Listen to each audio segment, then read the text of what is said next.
Hi, welcome back. Happy you are here taking a moment for yourself to reflect, to meditate, to pray, to do what you need to do to calm your brain, calm your ego, calm your body, even calm your nervous system. That's what we do as contemplative leaders. This is contemplative leadership in action. This is where we take a moment for ourselves intentionally. It is a non negotiable, it is on our agendas. It is one of our top 3 things that we do every single day. It is what we need to anchor ourselves into something bigger and greater than our egos. It's a way for us to reflect on things that are really important to us in our lives, in our personal lives, in our organizations, even within our teams. This is an opportunity for us every week to gather around with me and shut the office door, put the do not disturb on your phone, and really check in with yourself and check in with that inner alignment. And that inner alignment is really the core of what we do in contemplative leadership, the core. I've been talking for years about you being the nucleus, you being the core, the center of your universe, of your life, of your family, of your organization, of your team. Even if you have a formal leadership title or not, you are the nucleus of your life, period. Period. And it is the core that interests me so much more than the surface level, face value, things that you say, those behaviors that are people pleasing, that are for performance purposes. I don't care about any of that. I care about you, the core, the nucleus of who you are. Why are you in leadership? Why have you been called to do these leadership roles? Again, formal or informal, you are leading people. You're leading yourself first and foremost. You're leading yourself first and foremost. And so I want to get to know that first, the inner self, the inner alignment, the interior of the leader. And this has been really the core of what I've done, even in my research, even in my institute that I've founded and that I have, where I train hundreds of leaders. The core has always been of great interest to me. While other leadership approaches and leadership styles are focused on performance and the output and KPI and OKRs and all of that, I'm so hyper focused on you, the core, because if we support you, the nucleus, then the output, the results, those, performance measurements are going to inevitably be reached. This is what makes contemplative leadership approach so different from other leadership styles and tools and strategies. I know this because I've lived this, because I've spent a great deal of time, 3 decades in this field of study that I love so much. How about you? Are you a doctor? Are you a nurse? Are you an architect? Are you a filmmaker? Are you a, college professor? Are you a counselor? Who are you? Are you a teacher? Are you a police officer? Are you a firefighter? Who are you? And think about what you're obsessed over, why you're so interested in that field of study, why that excites you so much. I have a client who's going to get her PhD in communications right now. She sent me a text the other day and said, I'm answering my divine assignment. I'm going to go keep honing these skills because I love this field of study so much. And then with all that knowledge, I want to be able to give it to others. I want to be able to share it with others in a capacity of teacher, professor, researcher. Like, that is what excites me about you, is that you've taken on this field of study, whatever it is for you. You've answered that divine assignment. You followed the breadcrumbs. Ooh, and they were delicious. I have a breadcrumb every day. They're so good. They're so good. Oh my gosh, because I am open, I'm reflective, I'm contemplative, I'm meditative, I pray, I'm open to receiving whatever it is I'm being called into next because I'm so obsessed with this field of study. I want to be a part of its transformation. I want to be a part of helping leaders like us out here who are done suffering. We tolerate pain. Leaders, let's talk about that. You and I are made very differently. We're different people. Yet we all have answered this call into leadership in whatever formal capacity. You are called into this role. And we know that there's going to be sacrifice, and we know that there's a level of pain that is going to happen. Either pain in our own bodies, pain in our spirit, pain in our relationships. Like we go into these roles knowing, okay, we know life is going to happen. And there is a level of expectation, right, of pain, like that's going to happen. But for some of us, it has turned into suffering. For some of us, it has turned into burnout and overwhelm and worse, apathy when you don't care anymore, when you've quit on yourself and your team and your people. And so there is level of expectation that we're going to experience some hardships because we're not immune to life's circumstances. We're not immune to those variables on the surface of the raging seas, those violent waves that we are leading on. They're variables that are out of our control. And as leaders, all we have to do is navigate through those storms, navigate through those circumstances. And contemplative leadership positions you as the anchor. That symbol of the anchor, steady, full of matter, full of purpose.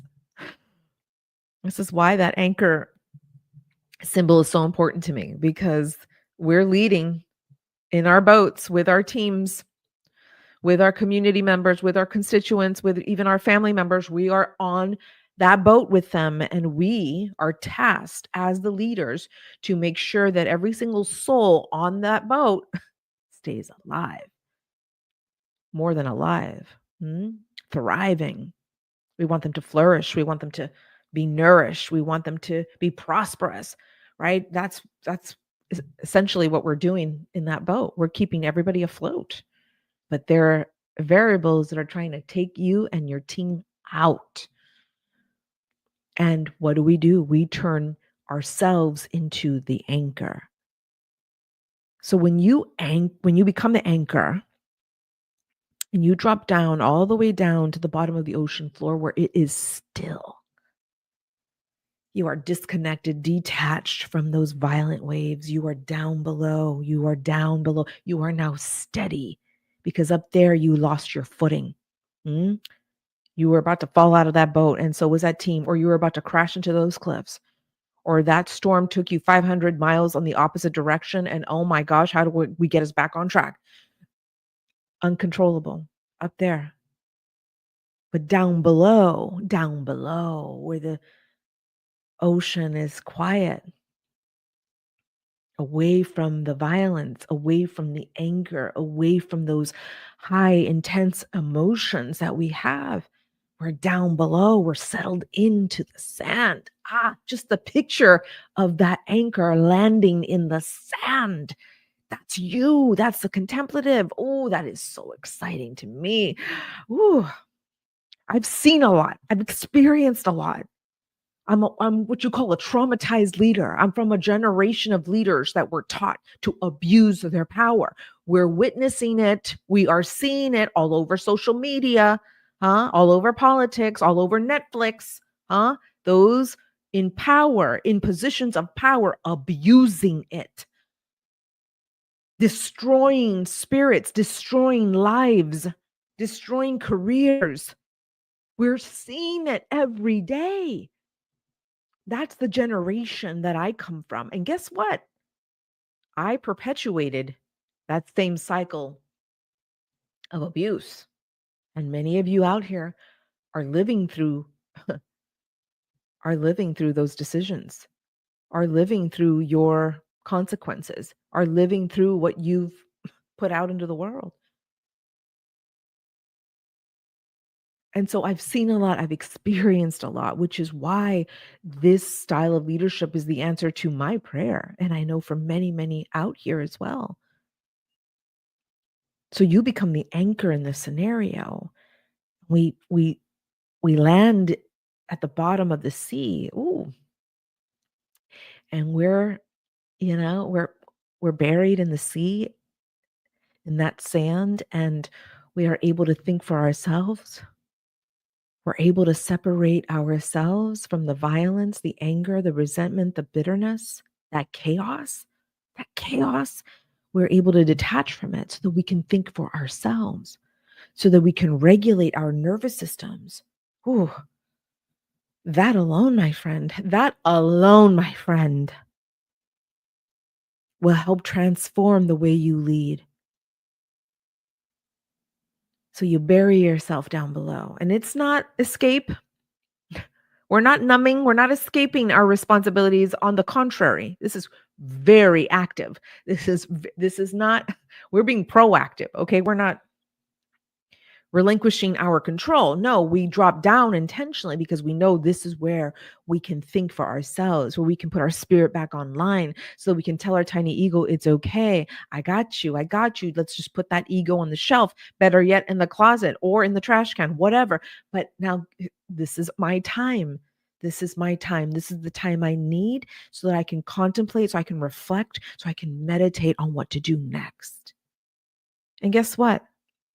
We're not down below for days, okay? Right? We're anchors and we anchor into something bigger and greater than ourselves and our egos. And once we touch down, it could be as easy as a quick thought that comes to your mind and it feels good in your nervous system. And then you reemerge back up on the surface of that ocean. You're back on that boat leading your people. But that anchoring is going to be important to detach ourselves from that emotional stress, that crisis that we have been thrusted into. This is where we take matters into our hands, where we regain our power. Huh? That's the intentionality of being the anchor in this scenario. That's contemplative leadership in a nutshell. In a nutshell, there's so many other components and aspects of this approach. And you've heard me talk about the 5 spiritual principles we anchor ourselves into. Spirituality, not theology. Spirituality, universal spiritual principles that no matter what religion we have or what dogma we subscribe to, we have spiritual universal principles that we can all land on, we can all anchor ourselves into. I talk about these 5 all the time.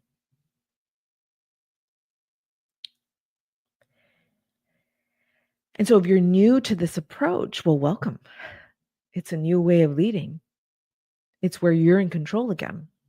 It's where you're intentional and your focus is going to those 5 principles so that you can anchor yourself back into what really matters for you, for your family, for the communities you lead, for the organization teams that you lead. That's why those 5 spiritual principles are so important. But those 5 spiritual principles are yes, very, very important, but that's not all. We have 3 very important modalities that we use to integrate this work.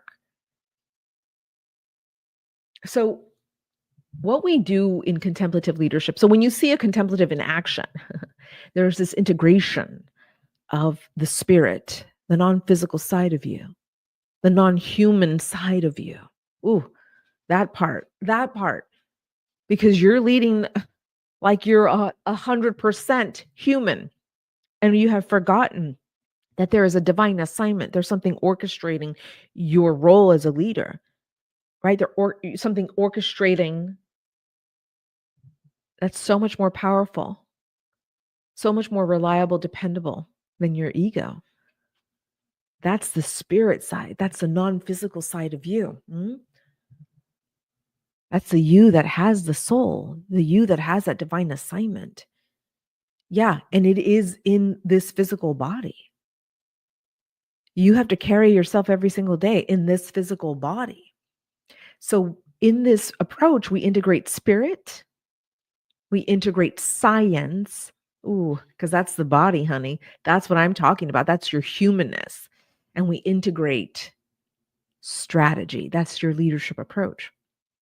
So spirit, science, and strategy. 3 modalities that we use to integrate these 5 spiritual principles. And as I'm writing the book right now and everything is coming through so clearly, the sequential order, the steps that we need to take. Oh my good, it's exciting to me right now. I'm following my breadcrumbs, my friend. I'm following my own breadcrumbs because I'm answering my divine assignment. And I know I have these sacred responsibilities that were given to me, not to you, to me, not to him, but to me, not to them, but to me. You have the same thing. You have a divine assignment different from mine, but you also have sacred responsibilities, again, different from mine. So what I'm explaining to you is what you have in a unique way for yourself, for this role that you were called to play, for this assignment that you were specifically given. So when I talk about that I have a divine assignment, that's mine. And when I talk about that I have sacred responsibilities, oh, that's mine too. Well, you too have a divine assignment and you too have sacred responsibilities, and it is your job to discover it for yourself. That's your job. And that's what I'm doing every week, is helping us out here try to figure it out for ourselves. But inside the work that we do, there are 3 very important modalities that we use to integrate all of this. Ooh. And like I said, I'm having a good old time following my breadcrumbs. I'm following a good old time right now, answering my divine assignment. My goodness. So there's so much more to this approach. And I cannot wait for you to learn more about this as things start unfolding in written form, right? We have a conceptual definition and we also have an operational definition. As a public academic or researcher, this is the groundwork that we are forming right now so that we can build empirical research on this very specific leadership style and approach. That's exciting to me. See, that's my expansive vision that I have because I've answered my divine assignment, because I have these sacred responsibilities that I take very seriously. I'm now able to see far and wide and deep. Oh, my goodness. I just mentioned 3 principles. There's 2 more. There's 2 more because there's a total of 5. Oh my gosh. If you want to know these 5 spiritual principles and you want to integrate them into these 3 modalities that I mentioned, the spirit, the science, the strategy. Because when we take care of the spirit and the science and the spirit and the body, then strategy becomes so simple. You show up in your leadership practice, inevitably transforming your people, creating the results, performance measurements that you were hired to create. Ooh, KPIs met, OKR met, done. Performance measurements, done. So contemplative leadership approach is a very unique style of leadership, as you can now see. And you will deeply understand this as we unfold this together. Now, I have created a community. It's called the Sanctuary, and I want to invite you in there because in this community, I am unfolding, rolling out, and introducing you and this group of contemplative leaders to these modalities, to these spiritual principles. Coaching is happening in there, communication is happening in there, collaboration is happening in there, and reflection. Stillness is one of our biggest strategies in this community. And I invite you into this community right now, So head over to drdenisesimpson.com. There's a tab. It's called The Sanctuary. Click on that. Enroll as soon as you can. If you're watching or listening to this on Spotify, Google Play, iTunes, Apple Podcast, whatever, in the show notes, you'll have a live link and you're going to want to click that to join me in the sanctuary because I cannot wait to co-create this approach with you. So join me as soon as you can. All right, dear leader. I hope this episode provided some more insight for you, more resonance for you, more understanding of what we're doing here with contemplative leadership. And I do hope you take me up on this invitation and join me inside the sanctuary. All right, leader, have a wonderful rest of your day and a great holiday ahead. Take very good care. Bye for now.